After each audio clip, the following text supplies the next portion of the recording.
Hello again. This is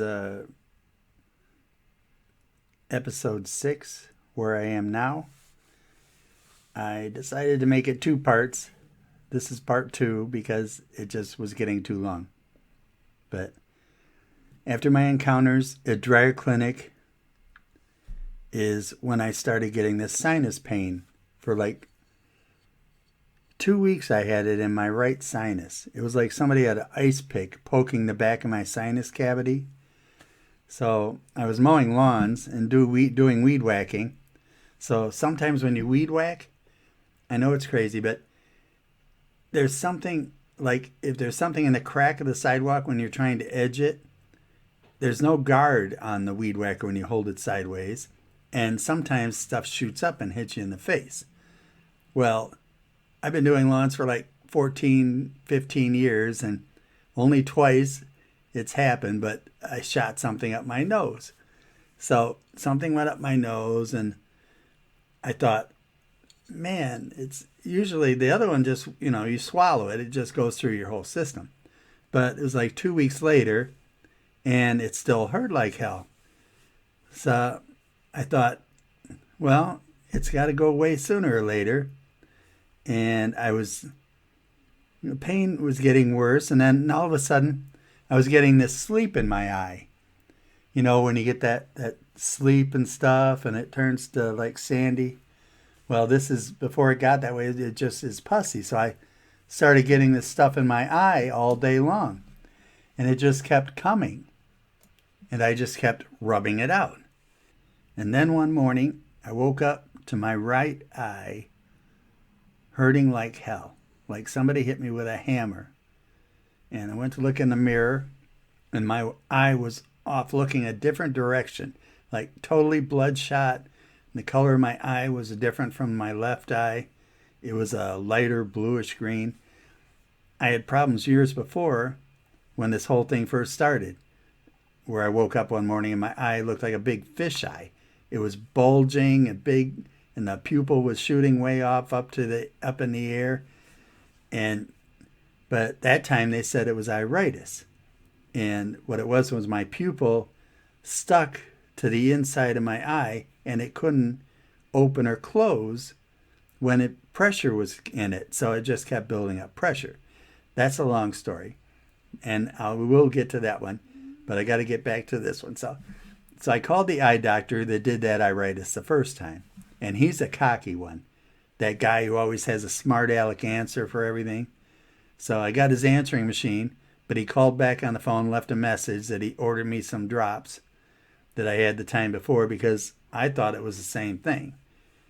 So I missed my appointment with him, and I got this other doctor. I went in, and they tried to take that pressure test on my eye, and they couldn't get it to work. And it was kind of foggy in both eyes, but my left eye was just slightly foggy. It wasn't bad at the time.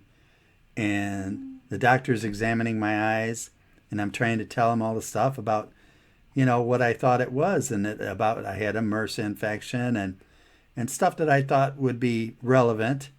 And I said, I had the blood and pus in my intestines and everything. And he said, you need to stop talking. Again, another doctor that doesn't want to listen to how or why this could be happening to me. They just start deciding on their own without ever asking any questions, like I'm too stupid to know what's been going on in my body and my life the last 18 years. He's just going to ignore me and just look at my eyes and tell him what it is, whatever the book tells him it is. And I think that time he gave me some drops to try to get my eye to drain and the pressure to ease down or up. I can't remember whatever it was. But he wanted that to go for a week, and then I was supposed to come back and see him. And I also had some drops that I told him I was using that the Smart Aleck doctor gave me. So, and when I came back for that second visit, I knew by that time they'd have my records because they asked me who my primary was the first time. I didn't bring any records the first time. And I said, who the doctor I had at Dryer, the last one, but I said, I don't see her because she didn't want me to come back anymore. I said, you could just tell she didn't want me, so I didn't want her. And I knew they probably knew about the blacklisting and everything else that's going on and how I was going to write a book or something. And everybody's real nice to me. The receptionist behind the counter and the nurses, whatever. I'm brought into the exam room, and all of a sudden, I have 4 doctors in the room with me looking at my eyes through that thing and saying everything is really bad and I'm going blind in both eyes and my right eye has got cataracts and glaucoma and something like the retina or something is stuck to the back of my eye and something else was wrong, so it wasn't draining fast enough, and that's why the right eye was so foggy. It wasn't draining the way it's supposed to. So they wanted me to do this cataract surgery and another surgery, and they wanted laser holes drilled in the front of my eye so it would drain all that pressure out of there. And I'm saying, how much is this going to cost? I have really crappy insurance. I can't afford this. And one of them asked the nurse, whatever she is, and what kind of insurance I had. And she said, he's got a $10,000 deductible. So basically, they don't pay anything until I pay $10,000. And the smart aleck doctor, he says, well, that's nothing. This is going to cost a lot more than that. And I said, well, I'm going to have to sell my house because I don't have that much money. And he says, well, you better just get a job that has good insurance. And I said, who's going to hire a 60-year-old blind man? And nobody said anything. So I said, how much is all this other stuff going to cost that I'm getting right now, all this stuff? And the head doctor, he says, I'm not going to charge you for this visits, my visits. And they weren't charging me for the drops that they gave me, and they wanted me to use these drops. So I'm wondering why they're being so nice to me. It's either because they know I was going to start trouble, or they know they're going to get $30,000 or whatever it is out of me somehow, either cash or as a write-off on their taxes if I can't pay. And they kept saying, you got to do this right away. The head guy, we've got to get this going now. The back of the eye operation, the cataract surgery, the laser holes in my eye. And I said, maybe it's just something that went up my nose when I was weed whacking. I tried to tell that other guy the other time, but he told me to stop talking. So maybe I got some kind of sinus infection and it got in my eye from there. Can't I at least get an x-ray? And the head doctor said, yes. And he said, tells the woman, get him set up for an x-ray. So I went and had the x-ray. And, sometimes that person taking the x-ray will kind of let you know if they see anything. And of course, they tell you that you've got to be checked out by a real radiologist, the thing. But they'll give you like a general, I'm not a professional, but I don't see anything answer. Well, I asked her, and she didn't say anything. Not a word. And that worried me a lot. So when I go back for the next visit, I'm waiting in the room for the smart aleck doctor because he was the one that treated me years before, so I still had him. And I just thought I had to ask for him. So I'm sitting in the exam room, and through the door to the back room, I hear this smart aleck doctor say, I suppose you expect me to go in there now, don't you? It's like another doctor says something like trying to be nice to him and like kind of trying to beg him to go in to see me. And he's like, I really don't want to go in there, but I will. And then he opens the door, and comes in like nothing's happened. And it's like, why do these doctors think that nobody can hear through these doors? I just don't understand it. It's just unbelievable. So he comes in, and I don't shake his hand this time for sure. And he sits down, puts that thing in front of my eyes, and said, well, you've got this going on. You've got this going on. You're going blind in this eye, and telling the nurse these numbers to write down how bad the vision is. It's like 30 to 70 left to of vision in one eye and worse in the other. And he said the drops aren't going to help. Then I think he said something about give it another week or something. I can't remember what happened, but it's all this stuff was coming so fast, all these appointments and everything. I have to get my records from them too, just to get it all straight. But I had to make another appointment. I think it was to get the laser treatments or something. And I called on the phone to make an appointment, and I talked to this woman. I said, I don't want that doctor anymore. The last time, somebody had to beg him to come in and look at me. I heard it through the door. I said, I don't ever want to see him again. And like I said, it's going so fast. I got all these things going on. But I'm pretty sure the next time I go in there, there's like 3 of them out of the 4. The main doctor and the smart aleck and this other guy. And the main guy, the head guy, said, you've got to get these operations done. These drops aren't working. You have to get the laser holes drilled to drain this stuff out of your eye. And we have to get these other operations scheduled right away. And I said, did you find anything on the x-ray? And the main guy who ordered the x-ray asked smart aleck, you looked at the x-ray, didn't you? Did you see anything? And he kind of halfway looked at the ground. Then he kind of shook his head, yes, but it wasn't a very meaningful yes, if you know what I mean. So I have no idea if he ever looked at that, but I doubt it. And everybody took his word for it. So nothing was said about it after that. So I'm going to have to go get that x-ray too and have somebody else look at it. And then the main doctor, he gives me this sheet of paper and said he wanted me to get all these tests done on it. And I look at it, and it's the exact same sheet the primary gave me for all the tests she wanted done that year before. And I knew that they were in contact for sure with my primary in the clinic that started all this dryer. The main doctor kept saying, you've got to get this done, you've got to get that done right now. Especially the laser drills to drain your eye, it's the main thing, and the steroids aren't working. So I want you to come in a couple days so this other doctor can give you the steroid shot straight in your eye. Now, I hate any pointed object near my eye. I have my whole life. So I wasn't looking forward to that. And then next week, he said, we'll schedule the cataract surgery, and next week we'll do the back of your eye right away. And I'm wondering, why does this have to be done all right now? Why is he in such a hurry? I don't have the money. I'd have to put my house up for sale. I said, can't it just wait 3 months until I can get some better insurance? And he didn't want to wait 3 months. He was like, we'll do it and don't worry about it. It has to be done. He's real upset now. And it's like now, and it's all. After that visit, I went home and I thought, well, I think I have some Asacol. Somewhere in my house still, there has to be some Asacol. And sure enough, I found like 3 big bottles.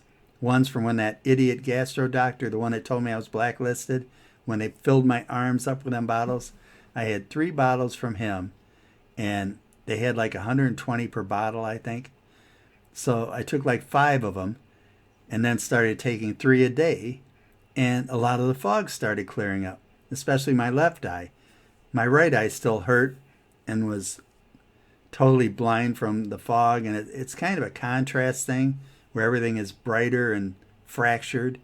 It's kind of like trying to look through badly shattered glass and fog. It's hard to describe. And all that mattered at the moment was, well, I can see real good out of my left eye now because I also got a brand new pair of glasses. I hadn't had any new glasses in like 15 years because I always wore contacts. And I got new glasses, and so it was a little foggy still on the left eye, but it was good enough. I mean, I could see well enough to drive. So the visit the next week, didn't go so well because I told the main doctor, that I could see better now because I started taking some Asacol that I found that was 10 years old at home. And that got him mad. I said, now I can hold off for at least 3 months to see if this works. And if not, I can get better insurance by then. And he just sat there and stared at the floor for the longest time. Like I said, you could tell he was pissed off. I don't know if it was a loss of money or what, but he started walking out the door and he told the woman at least make sure you schedule for the laser and the steroid shot. And right as he goes to open the door, he turns halfway around and says, "Oh, by the way, I'm glad you can see again." And he looks down and closes the door behind him forcefully. I still had to get that shot in my eye. I knew that. So I go for that visit. And he says, "We're going to put these drops in your eye, and that will numb it, and you will have to keep still." And he pulls out like this inch-long needle, and it was like as long as my finger, it looked like. And he starts coming at the side of my eye. And I'm trying to stare forward and not move. And he presses it on the side of my eyeball, and it hurts like hell. And I flinch. And he said, "Can you feel that?" And I said, "Yes." So he told the nurse, "Put more drops in there." And we waited another minute, and he put it up against my eyeball again, and it hurt like hell again. And he said, "This is not supposed to hurt." So he tells her to put more drops in, and he waits another minute. But if it doesn't work the first 2 times, I don't see how it's going to work the next. But he said, "I've got to do this." So I just sat there and looked forward, and he shoved that needle into my eyeball, and it hurt like hell. And the tears, it's like a waterfall coming out of my tear duct. It was a steady stream. And on that side, and then I'm thinking to myself, hurry up. And he finally pulls it out. So I've got water running down my tear duct on the inside, and I got blood running down the side of my face where he put the needle in. And he said, "I can't believe you felt that." And I look back, and that shot didn't do a damn thing to help my eye. It didn't get any better at all. So I just start going on with my life, and I kept blowing off appointments, hoping I could wait till January when I had insurance to get those. Even the laser holes were like $1,400 to do that. And I kept driving for Lyft and Uber and taking my Asacol. The thing is, my sinus pain still hurt, and the one eye wasn't getting any better. I was putting eye drops in for the blood shot and stuff, and I still had drops from the steroid drops and everything. I kept using those even though they weren't helping any, but it wasn't hurting. So I figured, what the heck, I'm going to keep using them. So I was just trying to get to January because I found a plan like $800 a month, but it only had a $5,000 deductible, and I figured I could make payments on $5,000. And then a couple weeks later, I was sitting at my table by the computer, and my head started hurting so bad. The pressure that was behind my eye and in my sinus, all of a sudden, it went through the right side of my head, and it went over the top of my head, all the way around to my left ear. My whole head. I'm holding my head on both sides because it just felt like it was going to explode. The pain and pressure inside my skull, I thought, maybe I can drive myself to the emergency room, but it's like 5 minutes away.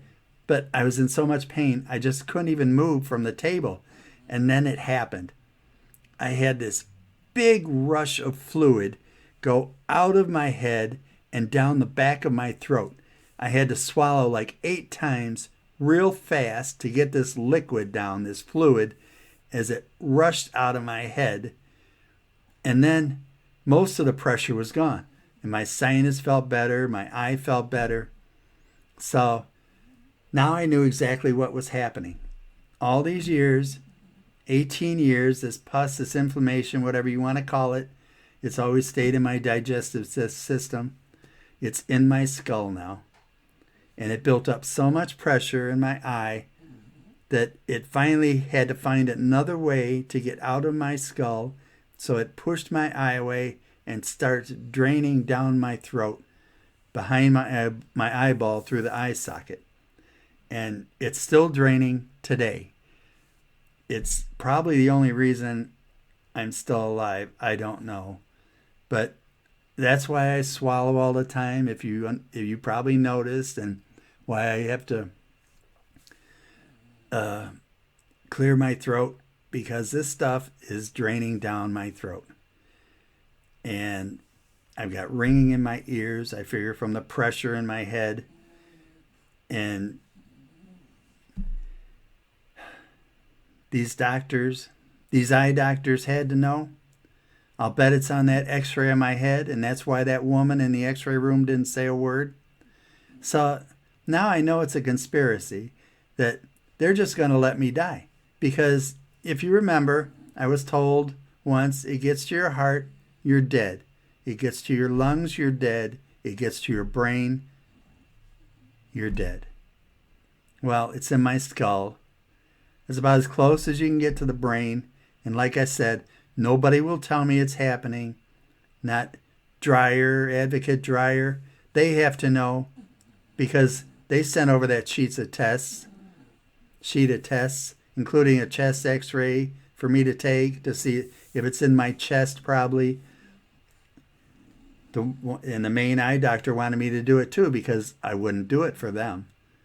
So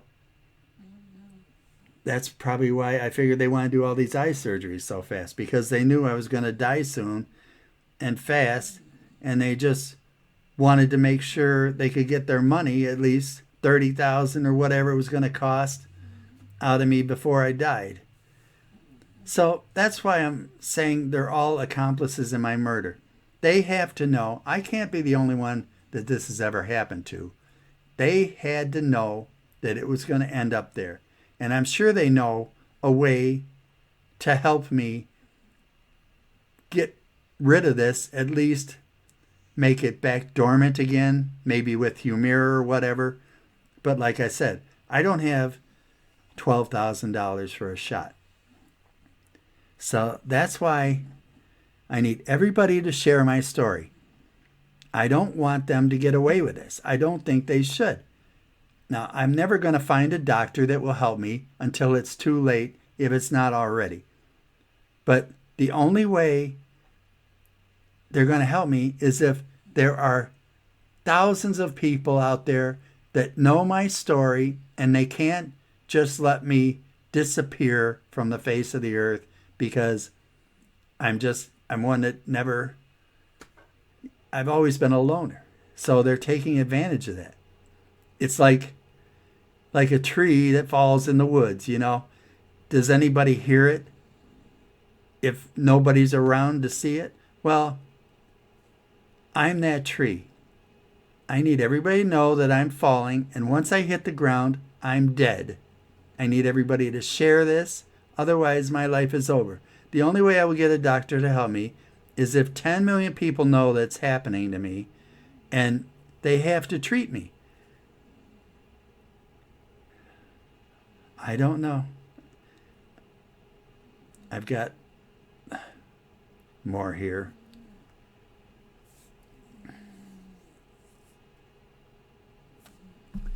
But I guess I might as well just be some bum on the street corner that they just, nobody cares about or whatever. It's just very upsetting.